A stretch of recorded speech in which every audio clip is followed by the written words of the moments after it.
ಹಾಲು ಉತ್ಪಾದಕರಿಗೆ ಚಿಮುಲ್ನಿಂದ ಯುಗಾದಿ ಗಿಫ್ಟ್. ಹಾಲಿನ ದರ ಲೀಟರ್ಗೆ 50 ಪೈಸೆ ಏರಿಕೆ. ಚಿಕ್ಕಬಳ್ಳಾಪುರದ 38,000 ಹಾಲು ಉತ್ಪಾದಕರಿಗೆ ವರದಾನ.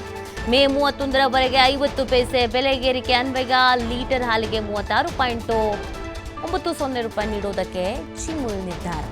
ಮಾಸಿಕ ಚಿಮುಲ್ನ 4.57 ಲಕ್ಷ ಲೀಟರ್ ಹಾಲು ಉತ್ಪಾದನೆ. ಚಿಮುಲ್ಗೆ ಆರ್ಥಿಕವಾಗಿ ಲಾಭ ಬಂದ ಹಿನ್ನೆಲೆಯಲ್ಲಿ ಹಾಲಿನ ಲಾಭ ರೈತರಿಗೆ ಹಂಚುವುದಕ್ಕೆ ನಿರ್ಧಾರವನ್ನು ತೆಗೆದುಕೊಳ್ಳಲಾಗಿದೆ. ಚಿಮುಲ್ ಅಧ್ಯಕ್ಷ ಮಂಜುನಾಥ ರೆಡ್ಡಿ ಸ್ಟೇಟ್ಮೆಂಟ್ ಕೊಟ್ಟಿದ್ದಾರೆ.